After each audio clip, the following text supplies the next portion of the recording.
Senhores telespectadores, começo este programa sobre Miranda do Douro com a leitura de um soneto. Devo dizer que é um soneto malicioso, mentiroso e aleivoso. Depois lhe explicarei porque é que começo por ele.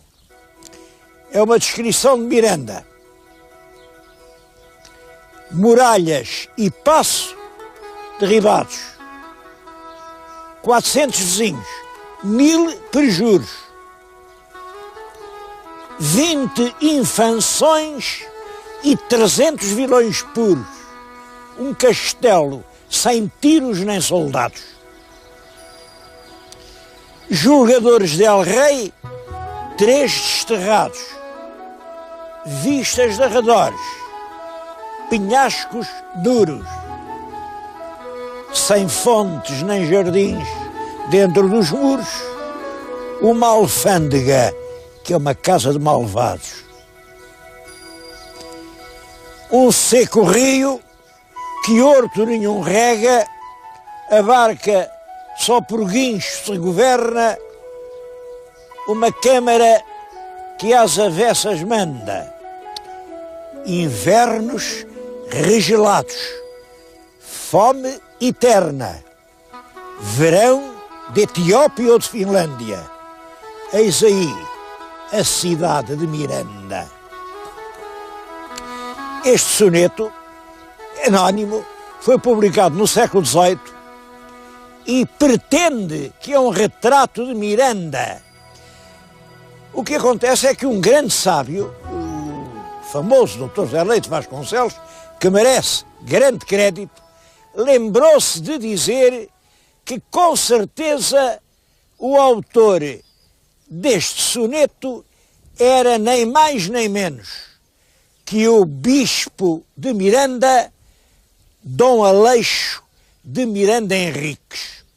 Vamos lá ver porque é que ele disse isto.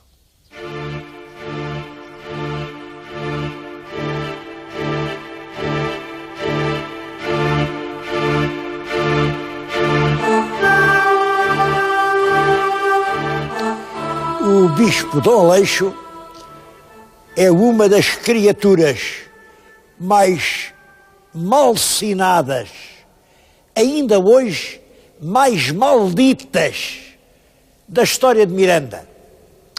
Bom, e tudo porque foi ele que no dia 7 de março de 1764 determinou que a Sé deixava de ser em Miranda e passava a ser em Bragança. O bispo passava a residir na cidade de Bragança, porque ele dizia que era mais central, que aqui Miranda ficava muito longe. Os mirandenses acharam que essa mudança foi uma verdadeira punhalada no coração de Miranda. Bom, realmente a cidade só era cidade porque o rei Dom João III tinha posto aqui a sede de uma diocese. Sabem que o Dom João III criou 3 dioceses novas em Portugal.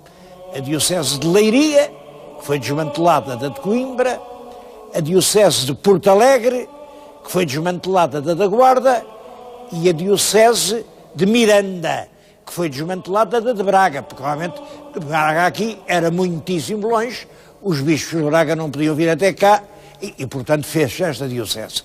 E essa diocese durou muito tempo. Fizeram uma belíssima sé, eu estou a falar-lhes dentro dela, é um templo enorme, realmente era aqui, era esta sé que fazia a cidade. Indo-se embora ao bispo, claro, a cidade perdia tudo, perdia tudo.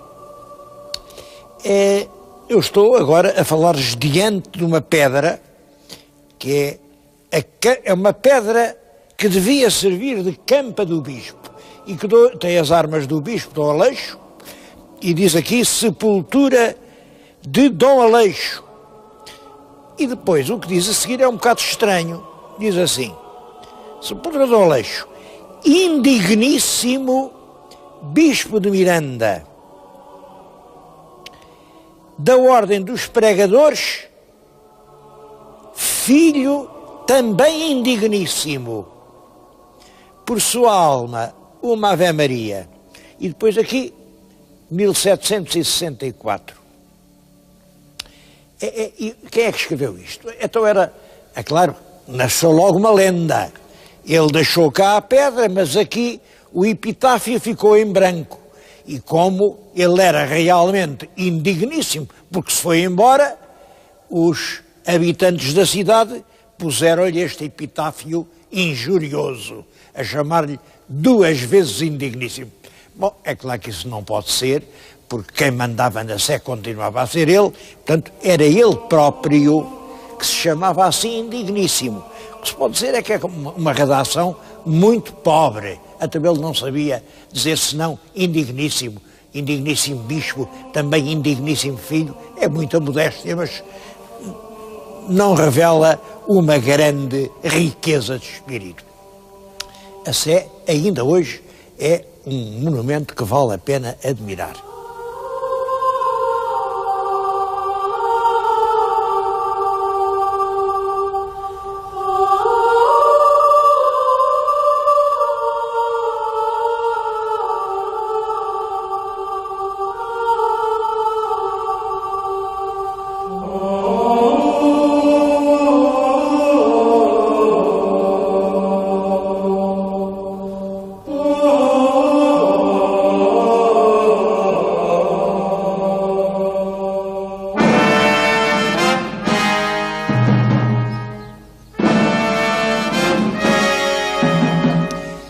A verdade é que o bispo Dom Aleixo tinha fortes razões para sair de Miranda. Ele saiu em 1764, em março. Ora, menos de 2 anos antes, a cidade tinha sido abalada por uma tragédia horrorosa. Os meus telespectadores estão a ver estes muros escalavrados, estes restos de castelo. Tudo isso nos fala dessa tragédia. Bom, aqui dizem que era a Guerra do Mirandum. E era a Guerra do Mirandum, que era como lhe chamavam. Mas a Guerra do Mirandum, na história do mundo, chama-se a Guerra dos 7 anos. É um dos factos importantes da história da Europa. Eu penso que a Guerra dos 7 anos mudou todo o curso da história europeia. É claro, quem é que hoje sabe o que foi a Guerra dos 7 anos? A Guerra dos 7 anos, eu vou tentar explicar, devo-vos dizer que isto não é fácil, não é fácil. Vamos ver. A França queria ser a primeira potência, a mais forte nação europeia. Mas a Inglaterra também queria. A Inglaterra, com uma armada muito forte nos mares, queria ser a principal nação da Europa. E aí há uma luta. A França, a Inglaterra e o choque. E qual é o lugar de Portugal? Portugal é aliado inglês. Mas, ao mesmo tempo, há outra guerra.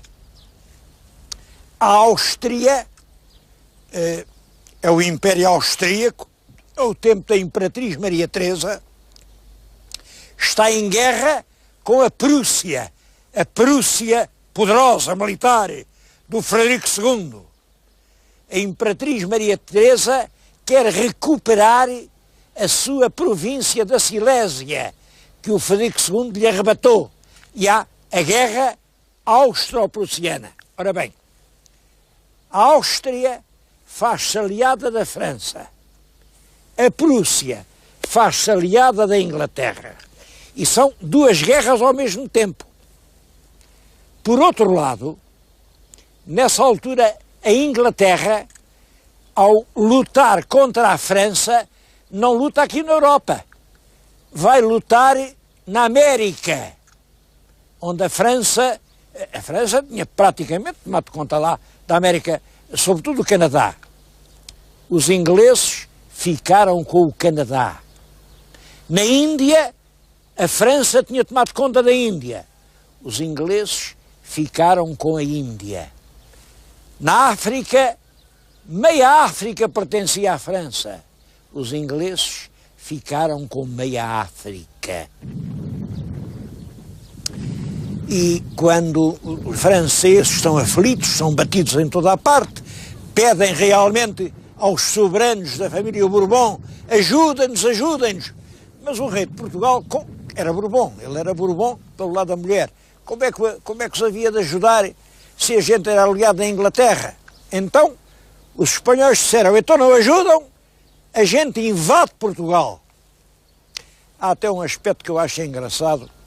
Perante o ultimátum francês, o Marquês de Pombal responde altivamente, dizendo, é claro que responde ao rei, quem assina o rei, eu arrisco até à última telha do meu palácio, ou até à última gota do sangue do meu povo, para não deixar entrar tropas estrangeiras em Portugal. Eu confesso que acho isto muito engraçado. Se trata do rei, é a telha do palácio. Se trata do povo, é a gota do sangue. Mas era assim que no tempo de Pombal se julgavam as coisas. Bom, nós não cedemos. Os espanhóis invadiram isto, chegaram aqui perto, apontaram os canhões. Não chegou a haver, vejo livros em que se diz 3 meses de cerco. Não houve cerco nenhum, não houve coisa nenhuma.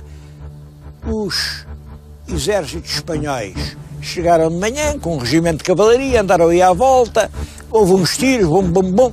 Ao fim da tarde, aqui do alto deste castelo, dispararam 2 tiros de bombarda. Pum! O terceiro foi um tiro enorme, um tiro cujo eco repercutiu por essas montanhas. Era um tiro que nunca mais acabava. Realmente não era um tiro. Foi a explosão do Poiol da Pólvora. Foi aqui, foi isto que rebentou.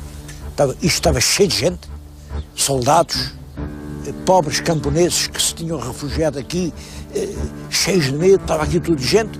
Tudo isto caiu em cima dessa multidão e fez, não sei ao certo, ninguém soube, o próprio padre que os mandou enterrar e que os contou. Ele não os conheceu, porque eram simples recrutas que estavam aqui, ele não sabia o nome dos recrutas, gente das aldeias.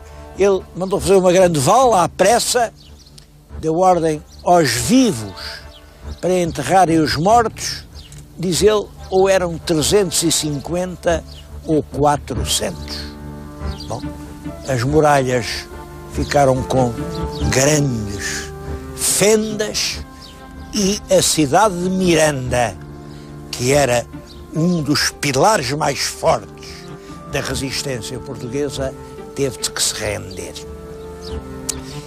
Queria dizer-lhes que esses 400 mortos são as principais vítimas numa guerra que ninguém levou a sério. Até o nome que lhe deram foi Guerra Fantástica. Os meus telespectadores mais novos não fazem ideia nenhuma do que quer dizer essa palavra fantástico. Hoje, quando a gente diz, pá, isso é fantástico, fantástico quer dizer que é imenso. Não. Antigamente fantástico queria dizer fingido, queria dizer fantasiado. É uma guerra a fingir. Ainda no meu tempo ainda se usava muito a expressão venda fantástica. Quer dizer, quando uma pessoa tinha dívidas, fingia que vendia, mas realmente não vendia nada a ninguém. Entregava a um amigo, agora isto é tudo teu. Claro que se ele não fosse meu amigo, depois quando lhe pedisse para devolver as coisas, ele não devolvia. Houve muitos dramas à volta da ideia de venda fantástica. E a guerra fantástica era uma guerra para fingir que a gente estava a fazer a guerra à Espanha, mas no fundo não havia guerra nenhuma. Não sei se é verdade, se não. O embaixador de Inglaterra que veio a Lisboa escreveu para Londres e disse: isto é tudo um fingimento, eles estão a fingir que fazem guerra, mas não fazem. Não sei a verdade, se fizeram, se não fizeram. Há muito quem explique, é que o Marquês de Pombal era muito esperto e era da maçonaria. A maçonaria foi sempre pela paz. Bom, e os maçónicos espanhóis entenderam-se com o Marquês de Pombal, que era a maçonaria portuguesa, e conseguiram evitar a guerra. Há quem diga não foi nada disso, é que o rei de Espanha era irmão da rainha de Portugal. Bom, e era um bom irmão. Não quis privar a mana do trono. E, portanto, deu a ordem aos generais: não façam uma guerra a sério. Seja como for, para estes 400 mirandenses, a guerra foi a morte. A guerra, por mais fantástica que seja, nunca é um bem para ninguém.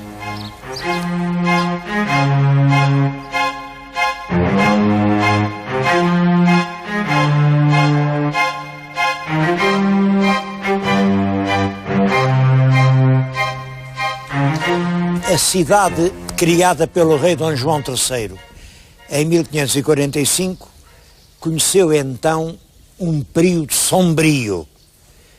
Muitas famílias a abandonaram, os palácios fecharam as suas portas e foi realmente um tempo de decadência.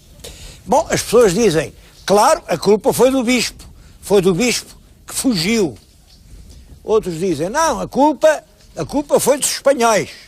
Foi dos espanhóis que rebentaram com o castelo, acabaram com as muralhas. Há uma terceira hipótese, e é essa terceira hipótese que eu quero recordar. É que o que tinha feito o progresso da cidade tinha sido a atividade de uma colónia judaica muito rica e muito numerosa. Estou-lhes a falar aqui num bairro, isto é a Rua da Costanilha.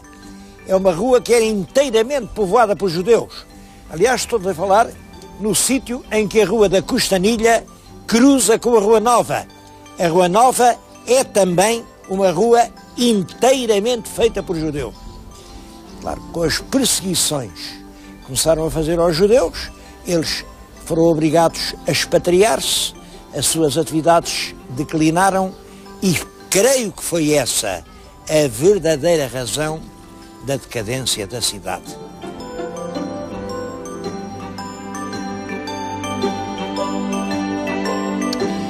Mas hoje Miranda está outra vez em franco progresso. Aqui de onde estou, avistam-se além aqueles bairros, são inteiramente bairros novos, são ainda em construção, porque a cidade está realmente a expandir-se. Bom, e esta mudança resulta de uma coisa simples. Este lance de estrada que se vê aqui, é a estrada por cima da barragem de Miranda, que permite pôr a cidade portuguesa num contacto muito próximo com a cidade espanhola de Zamora. São cerca de 40 quilómetros, em pouco mais de meia hora, o zamorano vem a Miranda, o mirandês vai a Zamora, e resultou para a nossa cidade uma vida nova. Isto aos sábados e aos domingos tem milhares e milhares de visitantes espanhóis. Na cidade abriram mais de 300 estabelecimentos comerciais, vendem tudo, desde as pratas, desde os géneros, às mobílias de madeira maciça, que é uma coisa que os espanhóis apreciam muito, e, sobretudo, à mesa posta, aos belos pratos da posta mirandesa, da nossa alheira transmontana e do bacalhau. Quem chegar aqui num domingo e pedir um prato de bacalhau, geralmente ouve esta resposta: não há porque os espanhóis comeram-no todo tem sido, efetivamente, a grande mola do progresso da cidade, tem sido este turismo de ao pé da porta, que vai continuar. Ele está a aumentar de mês para mês. Coisa curiosa é que os espanhóis apreciam tanto esta pequena cidade transmontana que aqui na região há famílias que, entre os nomes próprios dos filhos, incluem o nome de Miranda. Por exemplo, António Miranda diz tudo aquilo, ou Maria Miranda, e quando se lhes pergunta porquê, dizem apenas, bom, é porque gostamos imenso de Miranda.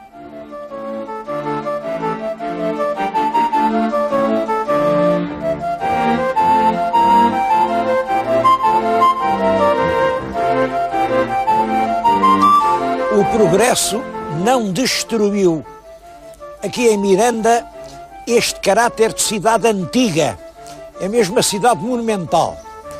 Estou a falar-lhes aqui na praça do centro histórico, fica ali a Câmara Municipal e atrás de mim a antiga Câmara, que ainda é um edifício medieval. O Sr. Presidente da Câmara, nas cerimónias importantes, veste a capa das honras. É uma capa que tem assim uma espécie de estolas bordadas. Dizem que quem punha aquela capa, o trabalho da estola devia ocupar tantos dias do alfaiate quantas geiras o proprietário tinham para lavrar. A honra era isso. Honra era ter muito. E ter muito era mostrar muito. O que é curioso é que ainda hoje a capa das honras lá está, ainda hoje funciona. Este encanto, esta autenticidade, terra autêntica de Miranda é uma das principais atrações de uma cidade que, infelizmente, muitos portugueses não conhecem. Com as estradas, a Espanha ficou mais perto, aqui os habitantes vão fazer as suas compras a Samora, é muito mais perto, por exemplo, aqui a Salamanca, que daqui ao Porto, e até me disseram que fica mais perto Madrid do que Lisboa.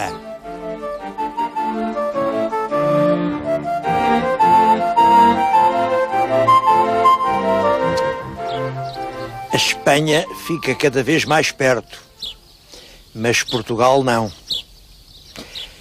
Uma das comunicações rápidas, relativamente rápidas, que havia entre Miranda e o Porto era uma linha de caminho de ferro.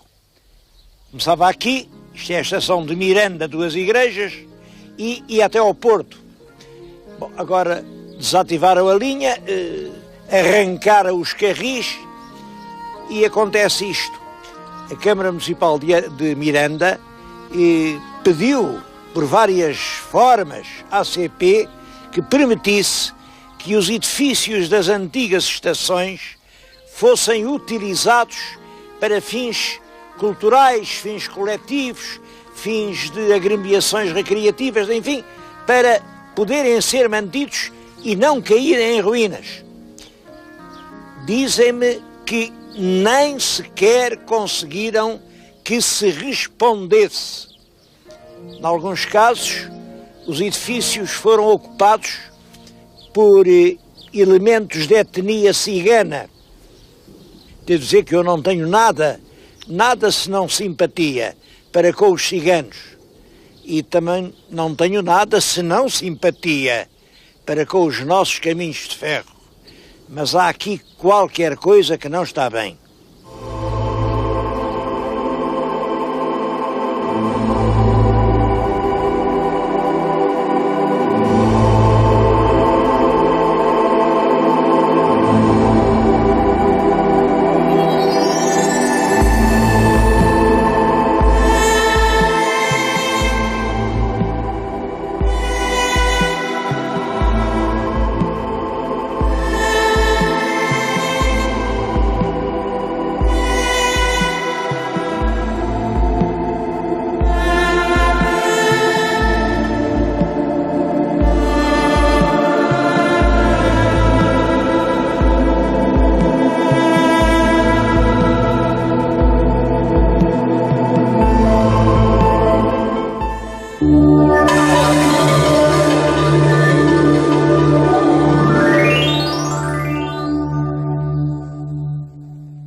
programa é patrocinado por Soluções Industriais e Domésticas Domplay.